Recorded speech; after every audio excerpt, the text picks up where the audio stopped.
Blake, I read your question a number of times and very carefully, and it's an important question. There are probably a lot more people like you than you think.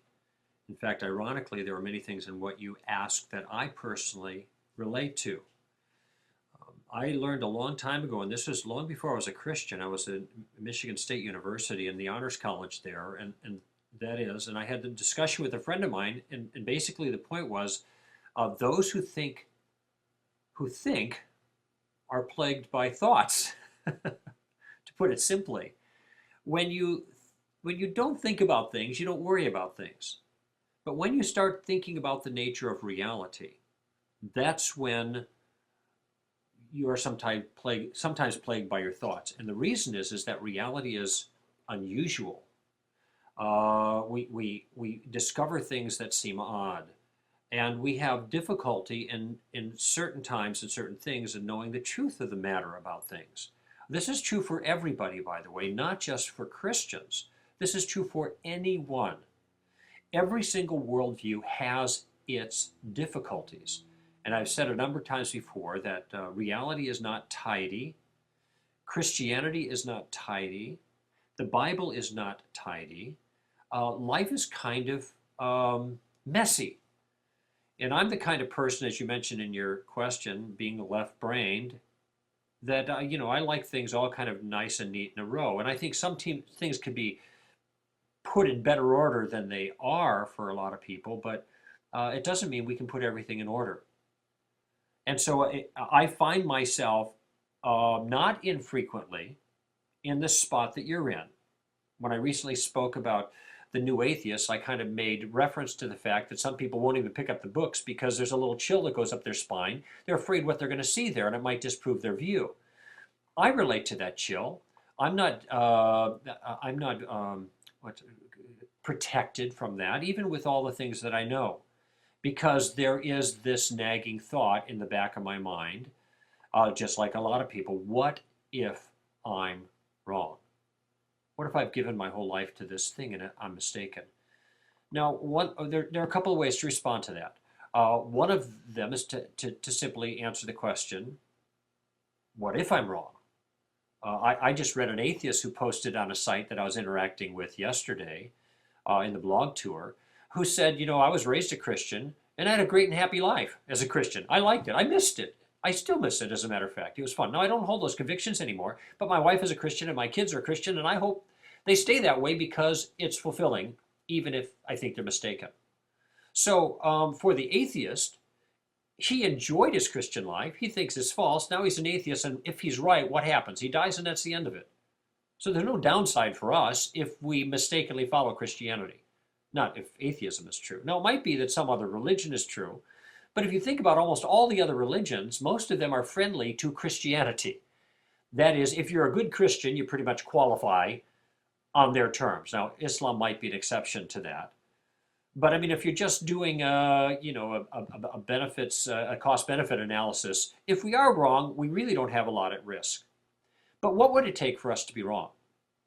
And this is where I think when dealing with these doubts, when they come up, I encourage people to take them one by one. My staff and I are reading a book by an atheist. We're just starting it. And his arguments have been compelling to some people. So what we're going to do is we're going to take it chapter by chapter and see what the big idea is, see the reasons for the idea, and see if they work. Basically, the Columbo tactic or critical thinking skills, one by one. Separate the nonsense and look at the goodies. Now, I'll tell you for one that, by the way, this person we're reading is a former Christian who's an atheist, so he rejects Christianity and theism. So I want to see his arguments against theism. I'll tell you, it is going to be very difficult to dislodge me from my confidence that atheism is false, because there are so many arguments from so many different directions that underscore the legitimacy that someone is out there who caused the universe to come into being and who left the imprint of his design on this universe in so many different ways, not just the physical universe, but on our souls, on our consciousness, on our understanding of morality and order in the universe and purpose in the universe. So I think it's going to be difficult to disabuse me of that. Now, I think when you get to the specific claims of Christianity, that's more difficult because there are a lot of ways to disprove Christianity in principle. Jesus didn't rise from the dead. If there is no soul, if there is no morality, if the Bible can't be relied on with regards to its historicity, these are all vulnerable spots. Now, I mean vulnerable in principle. I don't think that that they're vulnerable in the sense that these are things that have actually been compromised. But what we need to do is take one by one. And in so doing, I want you just to think about the historicity of the Gospels, because this is a big thing and it's something that you made reference to. We have very good evidence that the Gospels are early. This evidence is acknowledged, that is mid-first century. This evidence is acknowledged by many people who don't hold our theological views. Secondly, that the Gospels are, on balance, I mean, almost universally by historians, acknowledged to be legitimate sources of history about the life of Jesus of Nazareth. I've said this on the air a number of times, but what I need to qualify is that historians accept the Gospels as history. They just don't accept everything in the Gospels as historically valid. For the most part, they reject miracles and Jesus' divine claims and resurrections and stuff like that. Now, why do they reject them? It's the same historical documents that support the details of Jesus' life, which they agree on by and large, and these miraculous deeds. So why do they reject the miraculous deeds? Because they don't believe in miracles. Their worldview doesn't allow it. And so they think it's fanciful and they simply reject it. Now, here's the question. Are we justified in believing in the possibility of miracles given our worldview? And the answer is, of course, because the biggest miracle was the first sentence of the Bible. In the beginning, God created the heavens and the earth. That's the big one. If he can create the heavens and the earth, he can raise people from the dead. Those are little bitty things.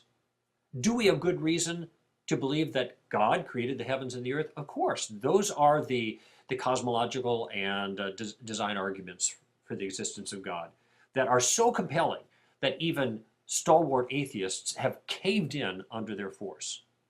So if we have great evidence for the existence of God, we have no reason to believe that he can't intervene in history in a miraculous way.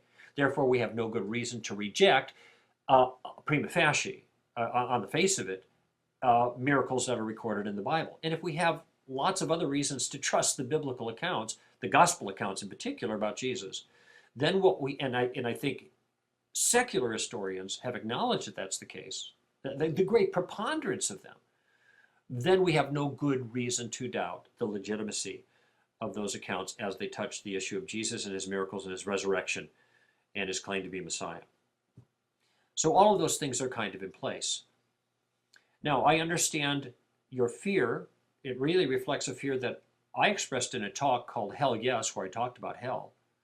And the fear isn't that, really, the biggest fear isn't that we're wrong.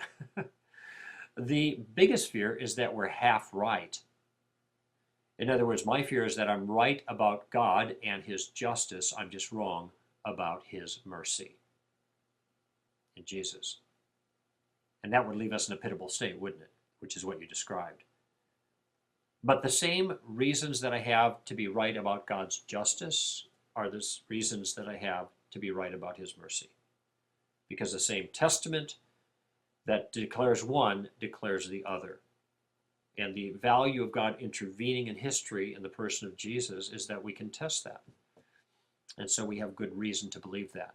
Are we 100% certain? I'm not. There's always this variable. There's always this question. But if we are 51% sure, then we are justified in putting our confidence in that. And I think our case is way far and above 51%. And so we have all of that reason to be confident, even though we still live with some doubts. And that's the human condition. It's very hard to avoid all those doubts. And the more you think about things, and the better thinker you are, the more you're going to be challenged here. And the solution is simply to take your best thinking to the specific challenges and ask yourself, what is the most reasonable answer given all the evidence. And every time I do that, I am secured in my confidence in Christianity and in Jesus Christ.